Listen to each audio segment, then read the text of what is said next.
जय नेपाल। सत्य सेवा सुरक्षणम। दर्शकवृन्द, पाक्षिक प्रहरी अनुरोध कार्यक्रममा यहाँहरूलाई हार्दिक स्वागत तथा अभिवादन। आज हामी अपराध लगायत विभागीय गतिविधि समेटिएको प्रहरी समाचारका साथै कार्यक्रमको दोस्रो प्रस्तुतिमा जनचेतनामूलक वृत्तचित्र कोभिड-19 विरुद्ध नेपाल प्रहरीको सक्रियता लिएर उपस्थित भएका छौं।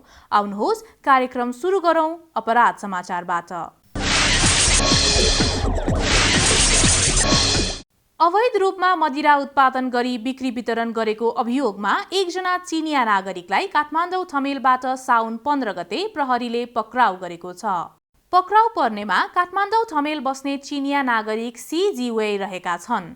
महानगरीय अपराध महाशाखा काठमाडौँबाट खटिएको प्रहरी टोलीले उनले सञ्चालन गरेको home sweet smell hotel and restaurant प्रालीबाट अवैध मदिरा उत्पादनमा प्रयोग हुने 80 लिटरका 113 थान ड्रममा रहेका कच्चा पदार्थ, बिक्रीको लागि तयार पारिएको मदिरा, 4वटा स्टिलको मसिन, मदिरा जम्मा गर्ने ट्याङ्की, मदिरा तौल गर्ने मसिन समेत प्रहरीले बरामद गरेको थियो। यस सम्बन्धमा थप अनुसन्धान भइरहेको छ। मोरङ सुन्दर हरैचा नगरपालिका 10 त्रिवेणी चोक स्थित शिव पञ्चायन ज्वेलर्समा हतियार देखाई लुटपाट गर्न खोजेको अभियोगमा 6 जनालाई साउन 13 गते प्रहरीले पक्राउ गरेको छ। पक्राउ पर्नेहरूमा सङ्खुवा सभा सभापोखरी गाउँपालिका 4 का प्रकाश भन्ने चन्द्रबहादुर राई, सङ्खुवा सभा 12 विषय गाउँपालिका 6 का चिरञ्जीवी राई, भोजपुर पौवादुम्बा गाउँपालिका 3 का नगेन्द्र राई, सुनसरी गढी गाउँपालिका 1 का डायमन्ड भन्ने प्रमोद चौधरी, मोरङ सुन्दर हरैचा नगरपालिका 5 का मिशन राई र मोरङ सुन्दर हरैचा नगरपालिका 7 का सन्तोष राई रहेका छन्। उनीहरूले सामुदायिक वनमा लुकाइराखेको अवस्थामा 1 थान एसएमजी, सोको 1 थान म्यागजिन, 62 राउन्ड गोली, 1 थान अटोमेटिक पेस्तोल, सोको 1 थान म्यागजिन, 2 राउन्ड गोली, 1 थान कटुवा पेस्तोल, 303 राइफलको 4 राउन्ड गोली र 2 थान सञ्चार सेट जिल्ला प्रहरी कार्यालय मोरङबाट खटिएको प्रहरी टोलीले बरामद गरेको थियो। लागु औषध नियन्त्रण ब्युरोबाट खटिएको प्रहरी टोलीले 1 केजी 512 ग्राम अवैध लागु औषध कोकिन सहित 13 जनालाई विभिन्न स्थानबाट पक्राउ गरी साउन 18 गते पत्रकार सम्मेलन मार्फत सार्वजनिक गरेको छ। पक्राउ पर्नेहरूमा गोर्खा बारपाक सुलीकोट गाउँपालिका 5 का सुरोज गुरुङ, काठमाडौँ रानीबारीकी अन्जु थापा मगर, मुना तामाङ गुरुङ लगायत 13 जना रहेका छन्। उनीहरूको साथबाट कोकिन 1 किलो 512 ग्राम, चरेस 25 ग्राम, गाजा 9 ग्राम, नगद 7,88,575 लगायतका सामानहरू प्रहरीले बरामद गरेको थियो। बरामद गरिएको कोकिनको अवैध बजार मूल्य 4,53,60,000 बराबर रहेको लागु औषध नियन्त्रण ब्युरो कोटेश्वरले जनाएको छ। म्याद गुज्रेका विभिन्न कस्मेटिक सामानहरूमा नयाँ मिति राखी बिक्री गरेको अभियोगमा करिब 2 करोड मूल्य बराबरको सामान सहित काठमाडौँ सानो भर्याङबाट 2 जनालाई साउन 17 गते प्रहरीले पक्राउ गरेको छ। पक्राउ पर्नेहरूमा पर्सा वीरगञ्ज महानगरपालिका 13 का अविनाश अग्रवाल र भारत राजस्थान सिकर घर भएका महावीर गजुर रहेका छन्। महानगरीय अपराध महाशाखा मीन भवनबाट खटिएको प्रहरी टोलीले काठमाडौँ सानो भर्याङ स्थित समिट कमर्सियल प्रालीले भाडामा लिएको घरबाट करिब 2 करोड मूल्य बराबरको म्याद गुज्रेका कस्मेटिक सामानहरू बरामद गरेको थियो। काठमाडौँ महानगरपालिका 9 सिनामङ्गलबाट 1 केजी 886 ग्राम सुन जस्तो देखिने धातु सहित 3 जनालाई साउन 20 गते प्रहरीले पक्राउ गरेको छ। पक्राउ पर्नेहरूमा भारत राजस्थान नागौर छोटीखाटु थानाका साकिर अली, अब्दुल सत्तार र प्यार मोहम्मद रहेका छन्। महानगरीय अपराध महाशाखा मीन भवनबाट खटिएको प्रहरीले उनीहरू बसेको गेस्ट हाउसको कोठा खानतलासी गर्दा सिल्भर रङको पलिस गरी राखेको अवस्थामा उक्त परिमाणको सुन जस्तो देखिने धातु र 1,05,500 भारतीय रुपैयाँ सहित उनीहरूलाई पक्राउ गरेको थियो। उनीहरूले वैदेशिक रोजगारीबाट नेपाल फर्कने व्यक्तिहरूलाई प्रयोग गरी विभिन्न घरायसी प्रयोजनका सामानहरूमा लुकाई जलप लगाई स्वरूप परिवर्तन गरी भन्सार छली ल्याउने गरेको अनुसन्धानबाट खुल्न आएको छ। अबको पालो विभागीय गतिविधि। प्रहरी महानिरीक्षक शैलेश थापा छेत्रीले प्रहरी निरीक्षक आधारभूत तालिम 181 समूह र post graduate diploma in police science PGTPS कार्यक्रम समावेश भएको PGTPS 12औं ब्याचको प्रहरी निरीक्षक आधारभूत तालिमको प्रहरी प्रधान कार्यालयमा साउन 13 गते आयोजित एक कार्यक्रम बीच उद्घाटन गर्नुभएको छ।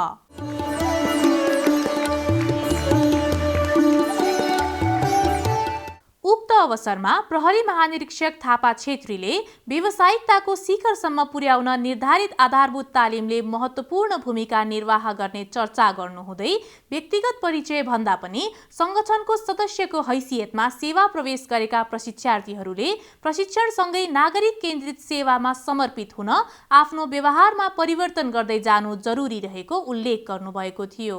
तपाईहरू अब एउटा संगठनको सदस्यको हैसियतमा हुनुहुन्छ। तपाईहरूले आफ्नो व्यक्तिगत परिचय गुमाउनु भएको छ। त्यो पटक पटक भनिएको होला। अब तपाईँ प्रहरी निरीक्षक फलानु भनेर अथवा प्रहरी निरीक्षक अमुक पर्सन भनेर चिनिनुहुन्छ। त्यसकारण तपाईँमा अब गरिने व्यवहारमा मेच्युरिटी आवश्यक हुन्छ। समारोहमा राष्ट्रिय प्रहरी प्रशिक्षण प्रतिष्ठान महाराजगञ्जका कार्यकारी निर्देशक प्रहरी अतिरिक्त महानिरीक्षक प्रद्युम्न कुमार कार्कीले धन्यवाद ज्ञापन गर्नुहुँदै प्रहरी निरीक्षक आधारभूत तालिमलाई प्रतिष्ठानले विशेष महत्त्वका साथ सञ्चालन गर्नुका साथै गुणस्तरीय प्रहरी जनशक्ति उत्पादन गर्न सदैव कटिबद्ध रहेको बताउनु भएको थियो। कार्यक्रममा त्रिभुवन विश्वविद्यालय व्यवस्थापन संकायका डीन प्राध्यापक डाक्टर दिल्लीराज शर्माले नेपाल प्रहरी राष्ट्र सेवाको गरिमा बोकेको संगठन भएको चर्चा गर्नुहुँदै व्यवस्थापकीय शिक्षा महत्त्वपूर्ण र हरेक क्षेत्रमा अति आवश्यक भएकाले प्रहरी निरीक्षक तालिममा PGTPS कार्यक्रम समावेश गरिएको बताउनु भएको थियो। नेपाल प्रहरीको विभिन्न पदमा पदोन्नति हुनुभएका मध्ये 61 जना प्रहरी अधिकृतहरूलाई प्रहरी महानिरीक्षक शैलेश थापा छेत्रीले प्रहरी प्रधान कार्यालयमा साउन 17 गते आयोजित एक समारोह बीच दर्जानी चिन्हद्वारा सुशोभन गर्नुभएको छ। दर्जानी चिन्हद्वारा सुशोभित हुनेहरूमा नेपाल सरकार मन्त्री स्तरको 2078 साउन 14 गतेको निर्णय अनुसार पदोन्नति हुनुभएका प्रहरी नायब महानिरीक्षक सौरभ राणा तथा प्राविधिक प्रहरी वरिष्ठ उपरीक्षक छायादेवी गुरुङ र नेपाल सरकार सचिव स्तरको सोही मितिको निर्णय अनुसार पदोन्नति हुनुभएका प्राविधिक प्रहरी उपरीक्षक रामेश्वर अधिकारी तथा प्रहरी निरीक्षक पदमा पदोन्नति हुनुभएका 58 जना प्रहरी निरीक्षक गरी जम्मा 61 जना प्रहरी अधिकृतहरू रहनु भएको थियो।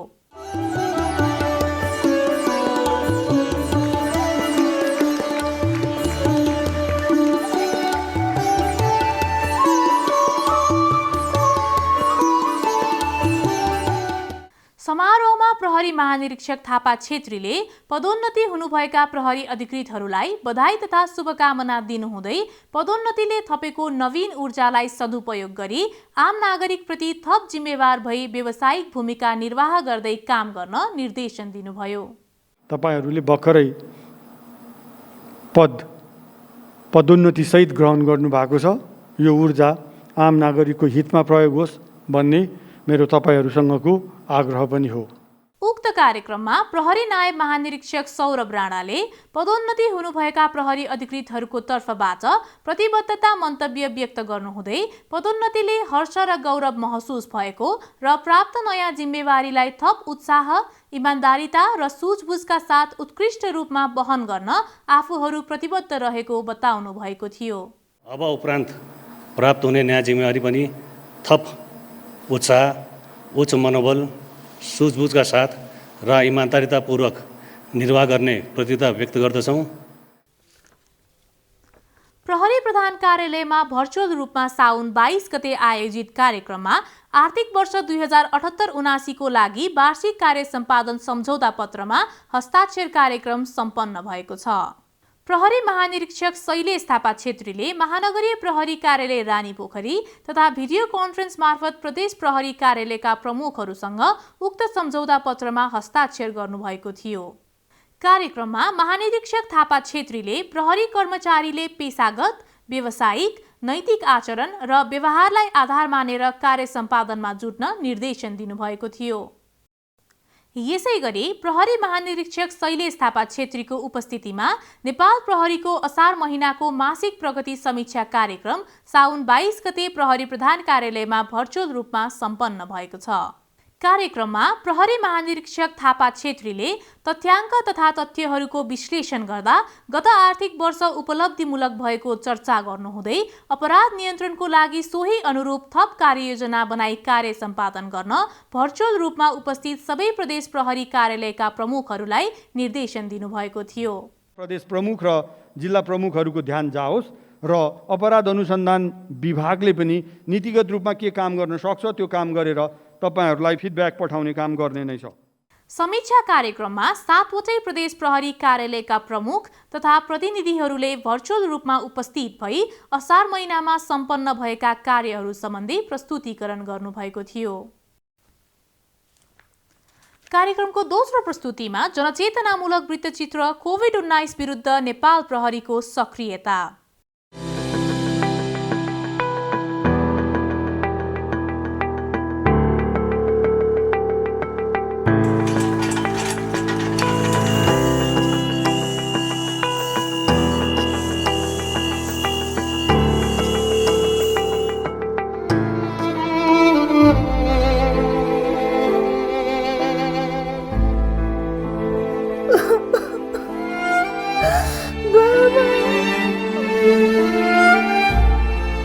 फलफुल हुँदा पनि छोपेर राखिदिने हुँदैन, छैन सक्यो भने घर फर्काइदिने। हामीलाई त्यतिसम्म गरेको छ होइन।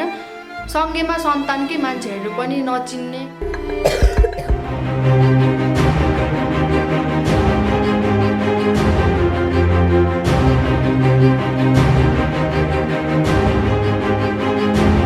मैले आफूलाई नयाँ जीवन पाएको अनुभव गरेको छु।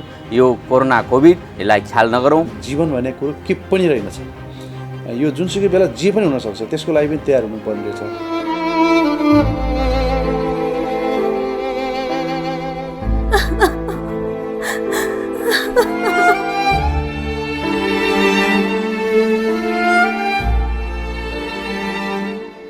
यो सार्स कोरोना भाइरस 2 मा जुन चाहिँ भ्यारिएन्ट्सहरू देखाएको छ नि, अल्फा, बेटा, डेल्टा, कप्पा नेपालमा देखाएको छ होइन।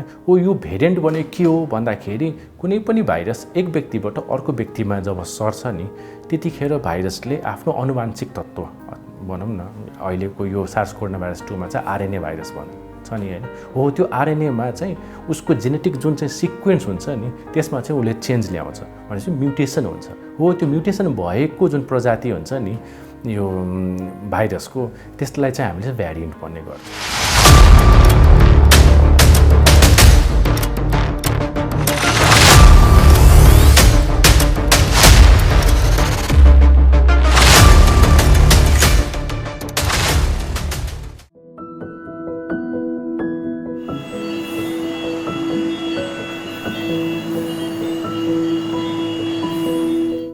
महामारीको दोस्रो लहर नियन्त्रणमा नआउँदै दैनिक थपिने संक्रमितको संख्या अप्रत्याशित रूपमा बढेकाले तेस्रो लहरको जोखिम निम्त्याउने खतरा बढेको छ। कोरोना भाइरसको जोखिम न्यूनीकरणको लागि नेपाल सरकार गृह मन्त्रालयको प्रत्यक्ष निर्देशन अनुसार नेपाल प्रहरीले अग्रपंक्तिमा रही नेपाल सरकारको नीति तथा निर्देशनहरू देशभर कार्यान्वयन गराउँदै आइरहेको छ।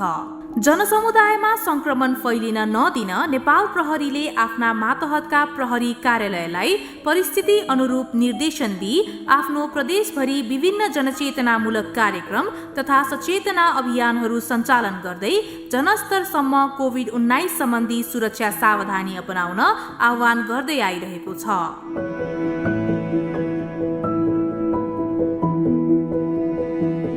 यदि कसैलाई सामान्य सिम्टम छ, त्यस्तो छ भनेदेखि कोरोना जाँच गराउनु पर्यो।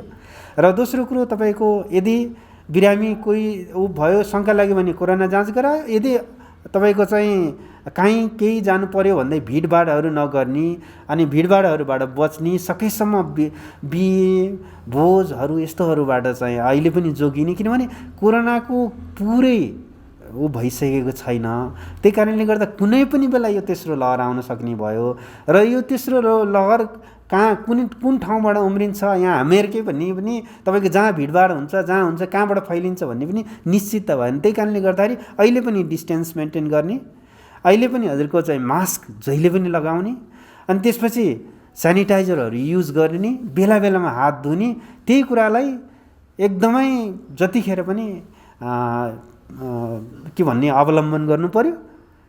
त्यो भएपछि हामी यसबाट बच्न सक्छौँ। समुदायबाट पूर्ण रूपमा समाप्त नहुन्जेल आफ्नो रूप परिवर्तन गरी सङ्क्रमण फैलाइरहनु नै भाइरसको प्रकृति हो। निषेधाज्ञा हट्दै गएपछि जनस्वास्थ्य नियम उल्लङ्घन गर्ने क्रम पनि बढ्दै गएकोले पछिल्लो समय तुलनात्मक रूपमा अस्पतालहरूमा सङ्क्रमितहरूको सङ्ख्या समेत बढेको छ।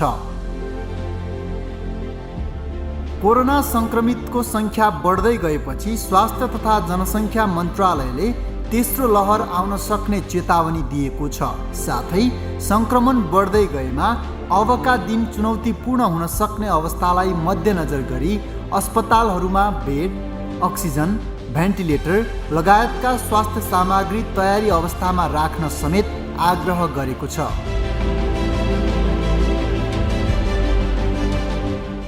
स्वास्थ्य मन्त्रालयले निजीसँग सहकार्य गरेर पनि स्वास्थ्य मन्त्रालयले देशभरि अक्सिजन, आइसियु बेड, भेन्टिलेटरहरूको व्यवस्था चाहिँ पहिलेको भन्दा अझै बेटर भएको छ र यसले हामीलाई तेस्रो वेभको तयारीमा रहनलाई सहयोग पुर्याउँछ जस्तो मलाई लाग्छ। कोरोना सङ्क्रमित कोभिड-19 विरुद्धको लडाईँमा नेपाल प्रहरीको भूमिकालाई हामीले नकार्न सक्दैनौँ।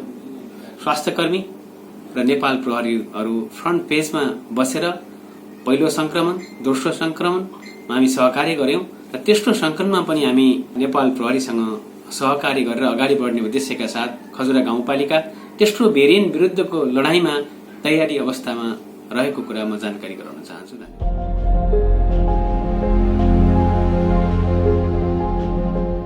स्वास्थ्य मन्त्रालयले कोरोना संक्रमणको तेस्रो लहर आउन सक्ने भनी सचेत गराइरहँदा सर्वसाधारणले भने स्वास्थ्य सावधानी अपनाउन व्यवस्था गरिरहेका छन्।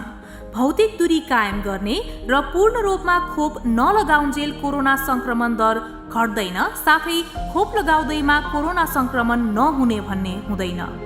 खोप लगाएका व्यक्तिले भ्रममा परेर मास्क, सेनिटाइजर, साबुन पानीले हात नधुने, सामाजिक दूरी सही रूपमा कायम नगर्दा खोपको पहुँच नपुगेको व्यक्ति झन जोखिममा परिरहेका छन् भने हजारौं मानिसहरूले आफ्नो अमूल्य जीवन गुमाइसकेका छन्।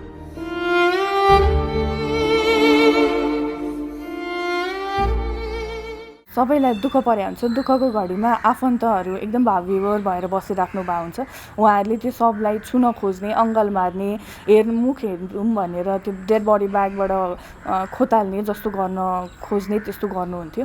त्यो बेला चाहिँ अब हामीहरूले कोभिडको डेड बडी म्यानेजमेन्ट प्रोटोकल बमोजिम चाहिँ अब आफ्नो सेफ्टी र उहाँहरूको सेफ्टी र त्यो कोभिड-19 को प्रोटोकल म्यानेज गर्न चाहिँ अलिक कठिन भएको थियो। तर पनि हामीले त्यो कुनै पनि कम्प्रोमाइज नगरिकन प्रोटोकललाई चाहिँ फलो गरेको थियो।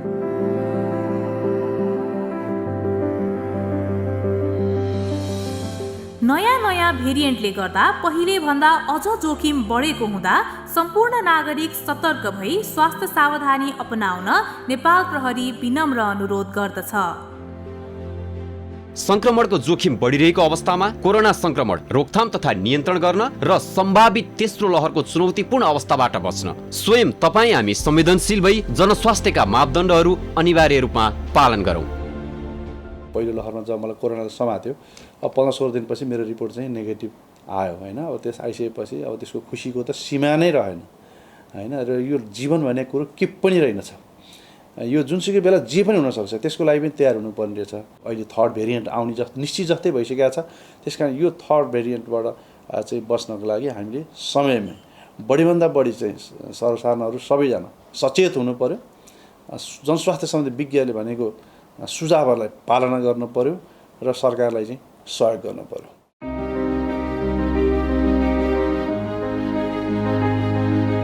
भारतसँग सिमाना जोडिएको प्रदेशहरूमा भारतबाट नेपाल प्रवेश गर्ने नेपाली नागरिकहरूलाई सुरक्षित रूपमा नेपाल प्रवेश गराई कोरोनाको लक्षण देखिएका शङ्कास्पद मानिसहरूको स्वास्थ्य परीक्षणको लागि सीमा नाकामा रहेका हेल्थ डेस्कमा पठाई कोरोना परीक्षणको व्यवस्था मिलाउनुका साथै सीमा प्रवेश गर्ने नेपाली नागरिक र भारत जाने भारतीय नागरिकहरूको सीमा नाकामा दैनिक अभिलेख व्यवस्थित गर्न नेपाल प्रहरी अन्य निकायसँग समन्वय गरी निरन्तर खटिरहेको छ।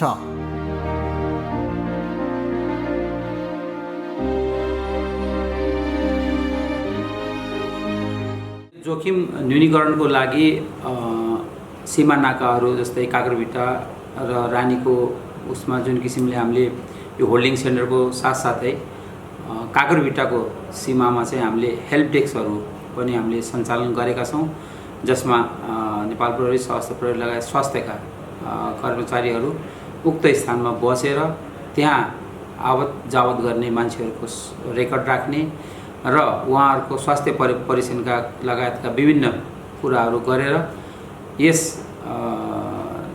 सीमाबाट नेपालभित्र छिर्ने नागरिकहरूलाई चाहिँ यकिन गरी उहाँहरूलाई कोभिडको कुनै किसिमका त्यस्ता सङ्क्रमण भएको छैन र यदि भइहालेको अवस्थामा पनि सम्बन्धित निकायलाई खबर गरी उहाँहरूलाई आइसोलेसनमा राख्ने अथवा अस्पताल पठाउने त्यो किसिमको व्यवस्थाहरू चाहिँ हामीले अहिले सञ्चालन गरेका छौँ।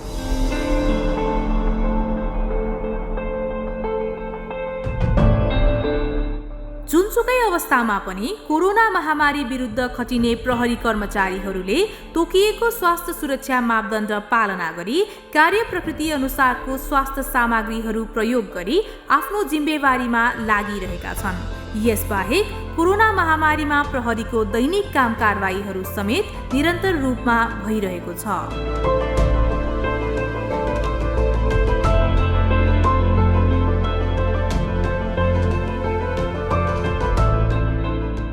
बाढी पहिरो, भूकम्प लगायत विभिन्न विपद व्यवस्थापनमा अग्रपङ्क्तिमा रहेर कार्य गर्दै आएको नेपाल प्रहरी आज विश्वव्यापी रूपमा फैलिँदै आएको कोभिड-19 सङ्क्रमण नियन्त्रण रोकथामका लागि अहिले अग्रपङ्क्तिमा रहेर ड्युटी गर्दै आएको छ, जसका लागि विभिन्न सुरक्षा चुनौती त छँदैछन्, तर पनि हामी विभिन्न सेफ्टी मेजर्स अपनाएर यो कोरोना भाइरस नियन्त्रणका लागि हामी अहोरात्र खटिरहेका छौँ।